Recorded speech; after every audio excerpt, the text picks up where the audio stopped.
महिला दिन का साजरा करायचा तर प्रत्येक स्त्रीचा या दिवशी सन्मान करणे, कौतुक करणे यासाठी हा कार्यक्रम साजरा केला जातो. आणि हा अतिशय उत्कृष्टरित्या वाघमारे मॅडमने आपल्या या छोट्याशा वस्ती अंगणवाडीमध्ये अतिशय उत्कृष्ट असा कार्यक्रम घेतला, सर्वांचा सन्मान केला. बघा, पूर्वीच्या काळी स्त्रियांना सन्मान मिळत नव्हता. पूर्वी फक्त स्त्रियांचं जीवन चार भिंतीच्या, फक्त आपलं कुटुंब, आपला नवरा, घरातली माणसं, चूल आणि मूल याच्या व्यतिरिक्त स्त्रियांना कोणत्याच प्रकारचं स्वातंत्र्य नव्हतं. परंतु महात्मा ज्योतिबा फुले आणि सावित्रीबाई फुले यांनी मुलींची पहिली शाळा सुरू केली आणि त्याच वेळेस स्त्रियांच्या स्वप्नांना पंख फुटले आणि त्यांनी शिक्षणाच्या जोरावर उंच भरारी घेतली. मग बघा, शिक्षणामुळे काही असह्य नाही, म्हणजे अशक्य नाही. शिक्षणाच्या जोरावर कोणीही काही करू शकते. मग शिक्षणामुळे बघा, शिक्षणामुळे आपण म्हणतो प्रगती होते. लेख शिकली प्रगती झाली आणि खरोखरच हे वाक्य सत्य आहे. शिक्षणाने अनेक स्त्रिया पुरुषांच्या खांद्याला खांदा लावून कोणत्याही क्षेत्रात मागे नाही, प्रत्येक क्षेत्रामध्ये स्त्रिया काम करतात. घरातील कारभार पाहण्यापासून म्हणजे घर सांभाळण्यापासून देशाचा कारभार पाहणारी ही एक स्त्रीच आहे. स्कूटी चालवणाऱ्या स्त्रियापासून विमान चालवणारी ही सुद्धा एक स्त्रीच आहे. म्हणजे स्त्री ही कुठल्याच क्षेत्रात मागे नाही. प्रत्येक क्षेत्रात शिक्षिका आहे, डॉक्टर आहे, इंजिनियर आहे, वकील आहे. आणि हे सर्व साध्य झालं येतं कशामुळे तर शिक्षणामुळे. त्याचबरोबर बघा, स्त्री एक आई असते, स्त्री एक बहीण असते, स्त्री एक मुलगी असते, स्त्री एक कुणाची तरी सून असते, कुणाची ती बहिणी असते, कुणाची ती भाऊजी असते, कुणाची ती नणंद असते. परंतु बघा, काही कुटुंबामध्ये स्त्रियांना समान वागणूक दिली जात नाही. आता सुद्धा आपण म्हणतो स्त्री खूप स्वतंत्र आहे, तिला पूर्ण स्वातंत्र्य आहे. पण काही कुटुंबात बघा, आज स्त्रियांनी थोडी उंच आवाज जरी केला, उंच आवाजात बोलली तरी चालत नाही.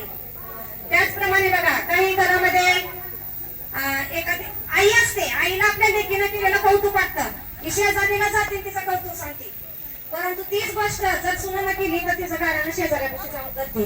म्हणजे असं केलं नाही पाहिजे. आता इथं बसलेल्या सर्व महिलांना माझी एवढीच विनंती आहे, आपण कुणाच तरी सासू, कुणाच तरी आई, कुणाच तरी सून, कुणाच तरी नणंद किंवा कुणाची तरी भाऊजाई होण्यापेक्षा आपण एक आदर्श स्त्री झालं पाहिजे. आणि प्रत्येक स्त्रीने दुसऱ्या स्त्रीचा आदर केला पाहिजे, सन्मान केला पाहिजे. तरच आपला हा जागतिक महिला दिन सार्थ होईल असं मला वाटतं. आणि बघा, तुम्हाला वाटतं नोकरी करणाऱ्या महिला खूप छान आहे, काय चांगली बसतात, खुर्चीवर बसतात. पण तुमचं आणि आमचं सारखंच आहे. तुम्ही एवढंच की तुम्ही रानात काम करता, तुम्हाला सुद्धा घरचं काम करावं लागतंय. आम्ही सुद्धा शाळेत शिकवायला जातो, आम्हाला सुद्धा घरच्या जबाबदारी आहेत. असं काही नाही, सगळ्याचं दुःख समान आहे. आपलं काम हे 5वीलाच पुसलेलं आहे. त्यामुळं तसं दुःख करून, आदळापट करून, रागराग करून काय तरी काही कुठे आहे, आपल्याला ते काम आपणच करायचंय. त्यामुळे प्रत्येकाने काय आहे ते काम आपण आनंदाने केलं पाहिजे. एवढीच या महिला दिनानिमित्त मी सांगू इच्छिते. आणि बघा, आपलं तर काम एकदम सोपं झालंय.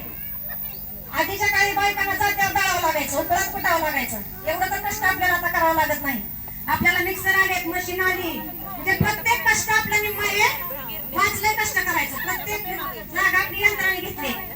मग त्यामुळे तर आपण आनंदाने जगायचं आणि ताणतणाव मुक्त, आरोग्यदायी. आणि आपलं खरोखर स्त्रियांचं जीवन इतकं छान आहे. आणि मग आज सगळ्यांनी ठरवायचं, बिना ताणतणाव न घेता आनंदाने आणि मनापासून कोणतरी काम करायचं, आणि त्यातच खरा आपला आनंद आहे. आणि अशाच काम करणारे आपल्या सपाट्या वस्तीतील सेविका, त्यांच्या बघा गेल्या 5-6 वर्ष त्यांना कोणाचा आधार नाही. 2 मुलींचं शिक्षण आणि त्याचबरोबर शिक्षणाबरोबर केलेले मुलींचे संस्कार एवढं करून, घरचा व्याप करून, छोट्याशा अंगणवाडी, 9 पटाच्या अंगणवाडी, वस्ती अंगणवाडी असून छोट्या मोठ्या शाळेत असा सुद्धा कार्यक्रम कधी होणार नाही, असा त्यांनी कौतुकास्पद कार्यक्रम घेतला. त्याचप्रमाणे त्यांच्या विविध उपक्रमांनी याच्यावर बघते, व्हॉट्सअपला बघते, त्यांचा बाजारडे भरवतात, वाढदिवस उपक्रम करतात, परत जयंती करतातच. म्हणजे सगळे उपक्रम त्या मनापासून हिरिरीने करतात. त्यामुळे त्यांना मिळणारा आनंद वेगळाच आहे.